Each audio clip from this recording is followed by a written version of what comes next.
country. Both past and present, First National Bank proudly sponsors Veterans of the Valley. Since 1862, First National has provided local decision-making and accessibility, as well as banking products and services to Brazos Valley citizens. First National Bank, first, always.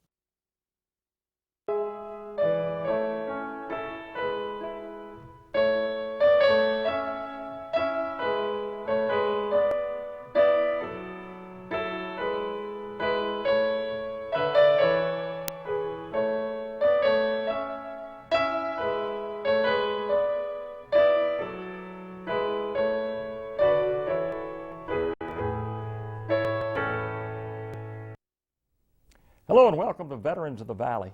I'm Tom Turbeville. The path that Lawrence DeZavala took from his birthplace in Louisiana to his vineyards near New Baden included 3 years of service as a radio operator gunner, flying some 21 combat missions with the Air Force's 379th Bomber Group. Their mission aboard their B-24 was to take out rail yards and bridges in Austria and other positions near the war's end. He counts himself lucky to have returned uninjured. Counts himself even more fortunate to have lived the life he's lived. He and Rachel, his wife of 62 years, own and operate DeZavala Vineyards, where some of the tastiest blackberries, blueberries, raspberries can be picked. We welcome Lawrence DeZavala to Veterans of the Valley. Thank you for your service and thank you for being here, Lawrence. I want to go back. You were born in Gretna, Louisiana. You soon came to Texas with your family. Sort of take us from there. You came to Houston. Your dad eventually went to work for Dow. Sort of take us from there in your youth, going to high school in Freeport and eventually getting into the service. Sort of take us to that time.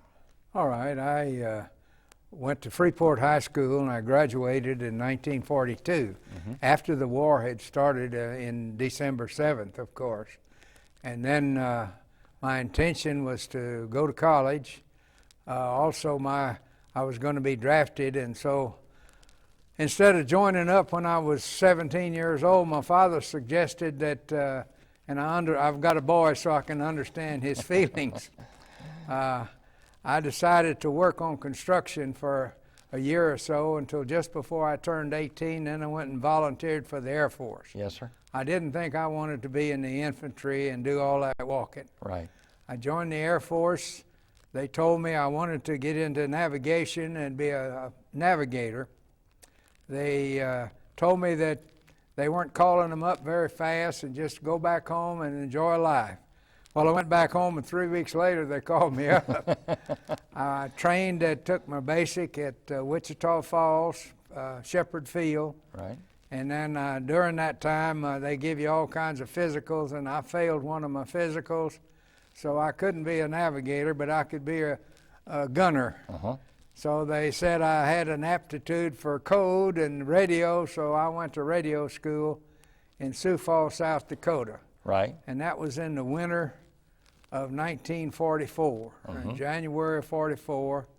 I never will forget, I'd never been too far out of Texas, and we stopped for a layover in Omaha, Nebraska in the wintertime, and there was coal smoke everywhere, and when you blew your nose, it was black. And old Southern boy just didn't understand that. That was a little too cold for you. A little too cold, but I stayed in Sioux Falls for 6 months, graduated from radio school, and then in the hot summer I went to Yuma, Arizona for gunnery. Right. And that was 110 to 120. Just the opposite. And so just the opposite. Right. But Sioux Falls, South Dakota was gorgeous and beautiful in the spring. We really enjoyed it during that period of time. Right. You eventually went to California, and yes. you thought at the time, because you had taken a train up to Hamilton Field in San Francisco, you were pretty sure you were going to be stationed in the Pacific, but they kind of pulled a switch on you, right? They sure did.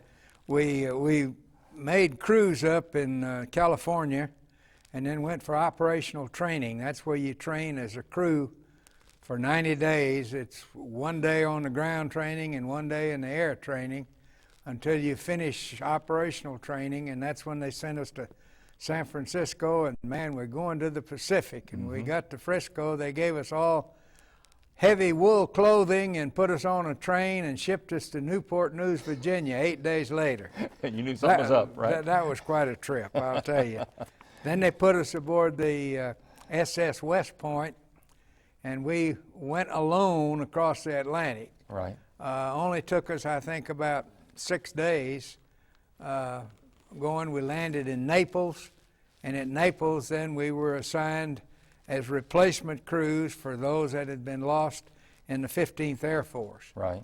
I was assigned to the 379th Bomb Group, and from there we flew 21 missions into Austria, into Germany, into Yugoslavia. We were stationed in the heel of the boot, right, west of Brindisi. Mm-hmm. We'd take off and get in formation and go up the middle of the Adriatic until we got at some predetermined point where the navigator says turn, and then we turned inland to go to our target. Right.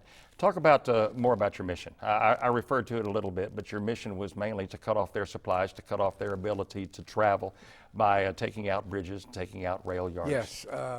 You can imagine the Linz, Austria was a large town. Vienna, Austria was a tremendous town with rail yards all around the place, and so there were lots of targets, and Vienna was a tough target. Mm-hmm. You flew there. We never did get jumped by fighters, but we withstood flak Right. on almost every trip. Right. We considered ourselves, if we didn't hear or see flak, we considered ourselves very lucky. Right. Now, people who don't know flak, those come from ground guns. That was an anti-aircraft gun on the ground, right, set to explode at a certain elevation in the sky. Mm-hmm. And in order to confuse the Germans on that elevation, one of my jobs was to drop this, what they call chaff, out of a hole in the side of the airplane, and it was nothing more than strips of tinfoil, mm-hmm, which reflected their radar and give them false senses of elevation. I see. So they'd zero in on that and then hopefully miss us, which they did. Right, on right. that kind of a basis. So these would be like strips of tinfoil that you would Yes, just they put were out about every minute? in a little box, and we'd throw them out every minute. Uh-huh. If the flak was heavy, we'd throw them out a little faster. And the idea is that would mess up their radar. Yes, and give them a false reading on their elevation. Of where you were. Of where they could aim to. Right, so the flak would explode where you weren't. That's that right. was the idea. That is correct. But sometimes you got hit by some flak. Yes, You told me about times we got that hit by flak. it rattled around the inside of your plane. If you saw the black smoke of the flak, you didn't worry. But if you saw the red fire of the explosion, then you were pretty close to it, and sometimes the shrapnel would come through both sides of the airplane, mm-hmm, and you'd hear it going through both sides. Right. And so sometimes we'd get a little afeared, and we wore flak suits, which were nothing more than steel pieces mounted in a vest that you put over your head and protected your upper part of your body. There was a flak suit in the back, and we'd put those on. mm-hmm, And once you rallied, after the bombs were dropped, one of my jobs was to let the ball turret gunner down into his ball and for fighter protection. mm-hmm. We were, as I say, I think, very fortunate we didn't ever get jumped by fighters. We were protected with fighters by the Tuskegee black pilots, and they were terrific. Wanted to talk about that because that's fascinating, especially to me, because I've read the books and seen the movie about the Tuskegee Airmen and what they did, and they were protection for B-24s like yourselves. They were extreme protection. Right. We loved to see them. They had black and white checkered tails, if I remember correctly, and we always were very happy when we saw them at a distance, mm-hmm, and they generally stay above us 4,000 to 5,000 feet waiting for something to jump us in case it did. Right. The fighters left us when we went on the bomb run because you had to fly straight and narrow, and that's when the flak was the worst, so they'd leave us, and then they'd pick us up after we finished the bomb run on the rally and escort us back. Right. Right. They were flying out of northern Italy, mm-hmm, and we were flying out of southern Italy in the heel of the boot. Right. So you didn't really get a chance to meet them, but you knew No. them by what they did. That's right. We knew them by what they did. Exactly. And so we were proud of them. Your position on the B-24 was in the waist of the airplane. Yes, Is that I was in the open waist window. Right. Some of them had plexiglass coverings there, but most of them are open. Or open. We had twin 50 caliber machine guns. Mm-hmm. Both of them were electric heated by the system of the airplane. Heaters on top. At 20 to 25 below zero, that oil gets pretty heavy and you don't want it messing up. Right. Your job was, once you got clear, was to test fire your guns to be sure they were operable.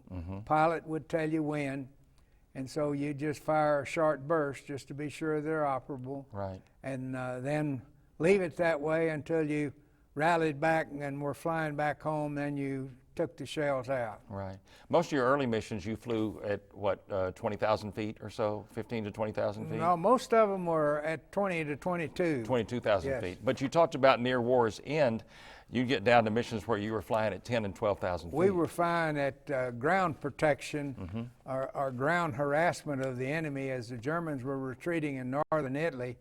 Our job was to drop what they call proximity bombs, which exploded about 50 foot off the ground, and for devastating for ground troops. Right. And so we didn't fly but about 10 to 12,000 feet, and so that made our job tougher because we were much closer to their anti-aircraft. Right, and you were in more of harm's way flying that low, and your thought was, I'm going to be going home here before long. You didn't want this thing to end badly towards the end of the war. Normally, when we first got over there, we would have flown every day if given the opportunity. Right. But they had so many pilots, so many crews, and few airplanes. Of course, they'd have to repair the airplanes, but they had lots of crews. So we flew about every 3 days. And then toward the end of the war, we could see it ending, and then it kind of got frustrating we got a little bit of fear into us and saying, what if we get shot down the day before the war's over? That's pretty horrendous. Right. So we weren't quite that eager toward the end, but it was over, and we were very thankful. Our pilot and co-pilot decided within 2 weeks after the war was over, that he got an opportunity to fly a brand new airplane back to the States. Right. So he asked all of us if we'd like to stay with him, or we could stay over there and take a ship back, and we said, no way, let's go. Let's fly home. So we flew home, flew to Africa, flew to the Azores, flew to Newfoundland, and then into Connecticut, Right. where we landed. And from there, I was sent to Fort Sam Houston for a 30-day discharge, for a 30-day furlough, and my girlfriend and I decided to get married. Yes. So we got married. You'd already given her an engagement ring I'd before you given her went an over, engagement right? ring the Christmas before. Right. And so we were engaged, and so we decided to get married, and it was a little difficult for me. I was Catholic and she was not. In those days, Catholic couldn't get married in a Protestant church, and a Protestant couldn't get married in a Catholic church. So we told a good padre to come to her mother's backyard, and she had lots of flowers and everything, and so we got married in her backyard. The other problem was to find a best man that was a Catholic, but a good friend of mine was home on furlough also. He'd Right. been in the Air Force, so he stood in for me. And 62 years later, you and Rachel are living here in the Brazos Valley and operating, like we said, your vineyard. And we're going to see some pictures, that a couple that you have and a couple that I took the other day when I was out at your place of parts of your vineyard too. And we're going to be talking a lot about that in the second half of the show. Let's go ahead and go to just a few pictures that we have here that Mr. DeZavala has given us. There we go. You're about 19 years old in this picture. I was is that right? 19 years old. So you were young, and this was, I guess, before you went overseas, right? Yes. Good looking airman right there. Thank you. You bet. You bet. Now here's a B-24 that I came up with. This is the Liberator. The waist gunner, I guess, was what? You can't really see it in this About picture. where that star is on the side. That's right, where the waist right behind gun- the wing. Right behind the wing. Of course, the nose gunner was up front. Yeah, tail gunner was in the rear. Then they had an upper turret gunner, which is above the 9-1. You can see there. That's Right. an upper turret. Right. There were 6 enlisted men and 4 officers on every plane. Right. It's quite an aircraft, quite a steady aircraft. Yes.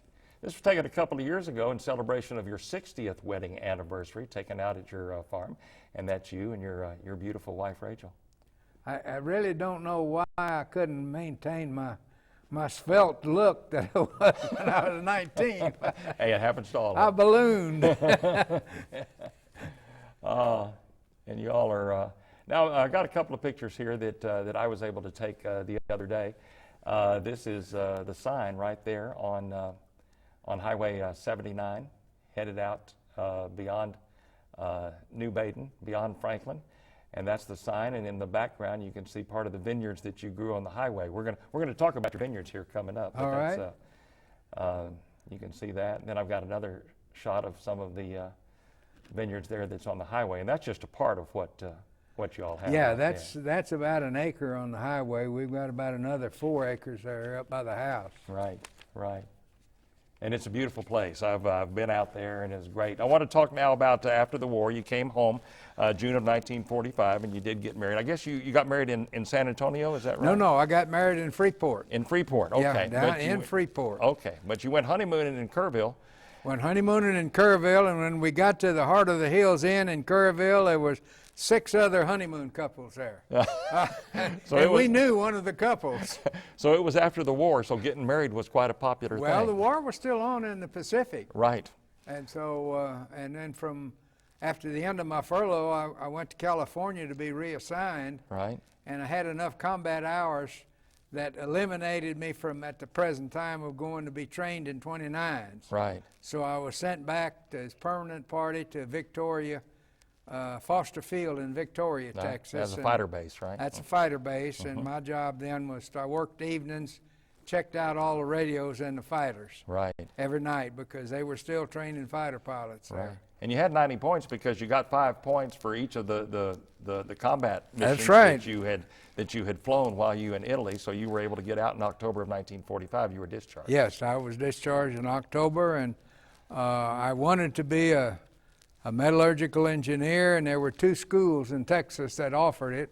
One was A&M, and the other was University of Texas at El Paso. I guess it was called Texas Western back then. Is that right? It was called, yes. Yeah. No, it was called College of Mines and Metallurgy. That's right. That's right. Texas Western came later. I wasn't going back far Yeah, enough. that's Texas right. Western came later. That's right. I had had enough of the service. I did not want to come to A&M because I understood that I did not have to join the Corps, but I felt that if you're going to be an Aggie, you need to be in the Corps because that is the spirit of A&M. Right. And so we decided to go to El Paso. Didn't know a soul, and drove out there. My wife got a job. We got an apartment, and I went to school there 4.5 years. Right. And you got out and you were looking for a job. You had a little trouble getting a job initially, but Oh yeah, in 1949 things were pretty tough. Yeah, right. In fact, you'd been offered a job in Utah, and that they gave it to somebody else and kind of slipped the rug out from under you.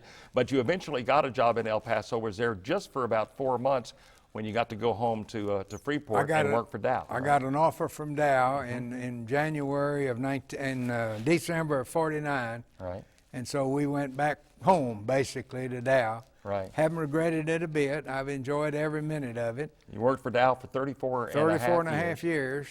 And a great career there. And you told me that over those years, besides the salary that you made, they also offered you stock in Dow, and you took it every chance you got. And Well, they offered stock at a reduced rate, Right. and you could pay it off on a 10-month installment. Right, right. And And it was because of that you were able to buy your farm. I buy my farm up there, 315 acres. Wow. We bought that with, paid the down payment, which got it down where we could handle it with the Dow stock. Yes. I still have some Dow stock left. Still have something left. Well, that's good. Hold on to it. That's yeah. great.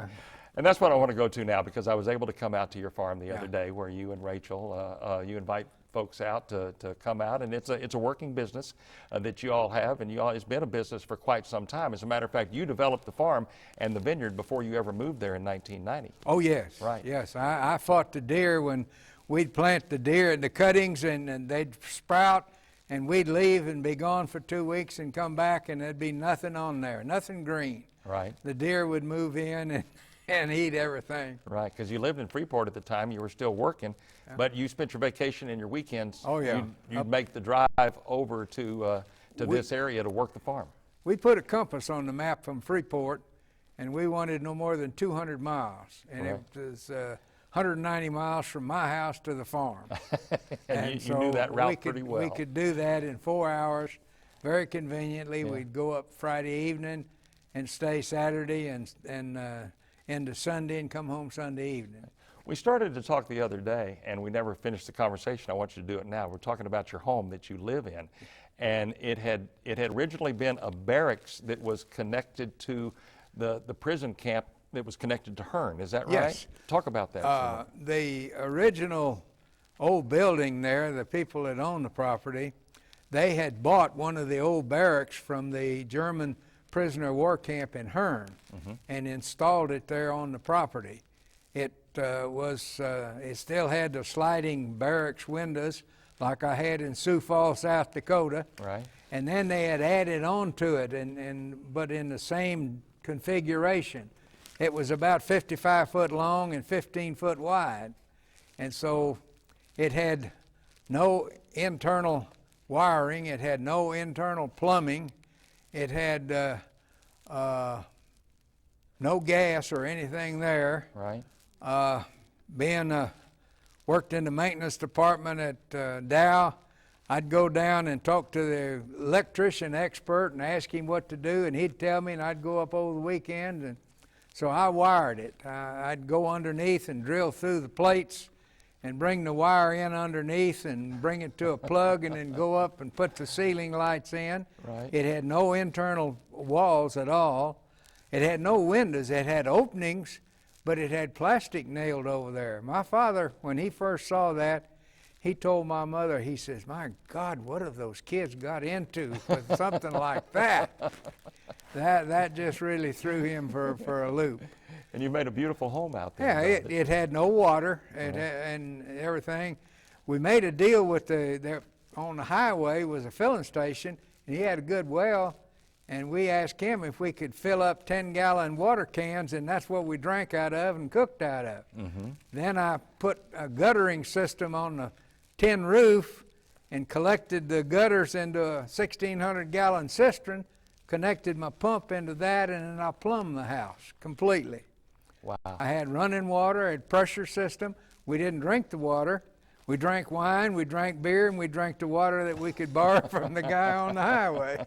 You started the vineyard in 1979. 1979, we planted about 5 acres. Right. And we were all aglow with what we thought we could do. We had attended a wine grape seminar at A&M, and they were growing grapes all over West Texas. And so the first recommendation by Dr. George Ray McEachern, who's still with A&M, the grape specialist, his recommendation was muscadines. That's the only thing it'll grow. Well, my mother-in-law gave me some French-American hybrids and some muscadines, and that started us. And then the next year they decided there were a few grapevines that would grow here. And so we started growing them and lost a lot of them because of Pierce's disease. Right. But then I stumbled into blueberries.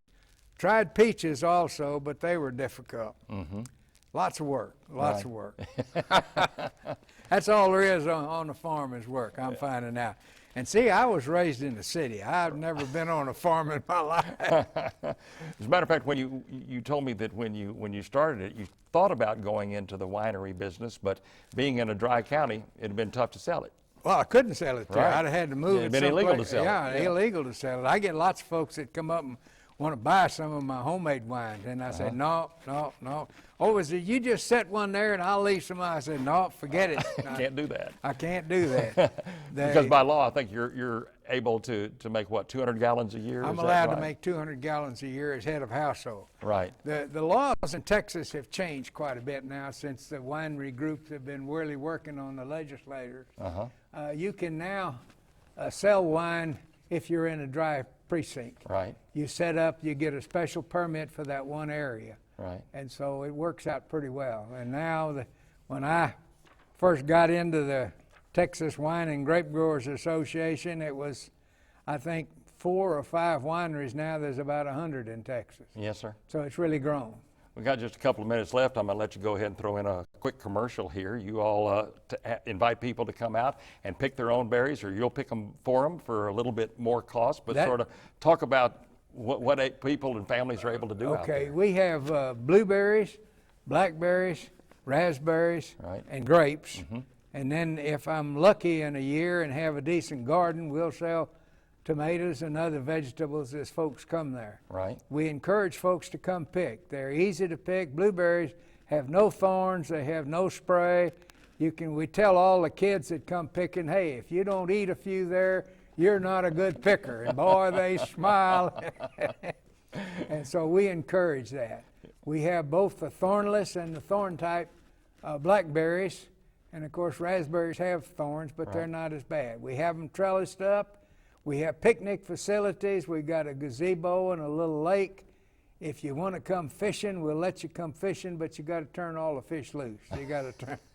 Can't take any with you. And it's easy to get to. I can tell you, folks, you go 79 north through Franklin and New Baden, past the Sanderson Farm feed facility out there, and you're just past that Sanderson Farm. Turn right. There's a big sign there. Matter of fact, the sign that you just saw there is right there on Highway 79. And you go up there about 2 miles up the Rock Road, and you are. It's just a beautiful place that you have. Well, we think it is, and you'd be surprised at the number of people that end up there just looking. Say, well, we wanted to see what the end of the road was. And so we say, come on out and sit down on the porch with us. Yeah, you go up the road. As a matter of fact, you can get a sign that says you're almost there, you're halfway there, you're just about there. You have 2 children, you have 5 grandchildren, and 9 great-grandchildren. Right. And I know that you're very proud of them, and Yes, we wish are. we could talk more about them, but we are out of time. But I appreciate your service and what you do, and it's been a pleasure. Well, thank you very much. All I right. enjoyed it. All right. That's why we're in the people business out there. Indeed. And I thank you for asking me. Thank you, Lawrence. Lawrence and Rachel DeZavala have 2 children, 5 grandchildren, and 9 great-grandchildren, and a grand life on their beautiful farm north of Franklin. They have earned it for their service, and we salute Sergeant Lawrence DeZavala as we do all veterans. I'm Tom Turbeville. Join me next time on Veterans of the Valley.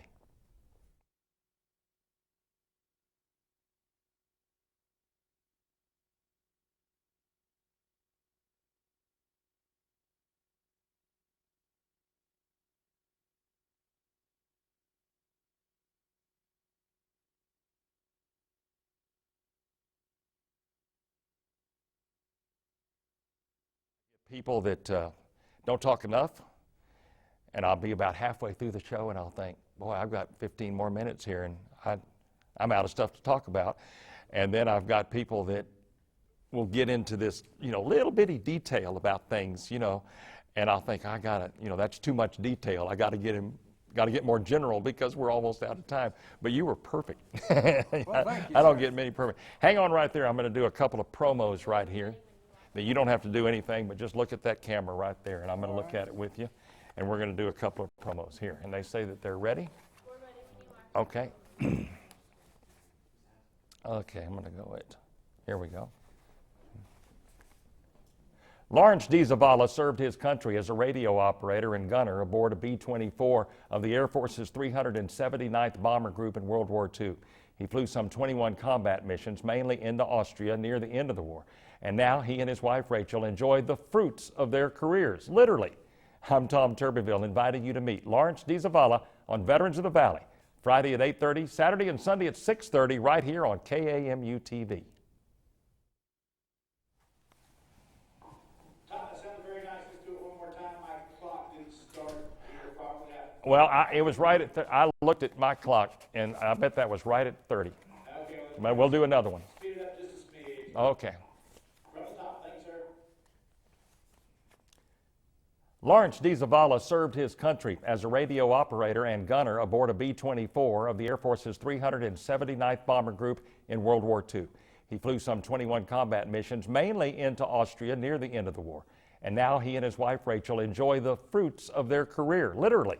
I'm Tom Turbeville, inviting you to meet Lawrence DeZavala on Veterans of the Valley, Friday at 8:30, Saturday and Sunday at 6:30, right here on KAMU TV.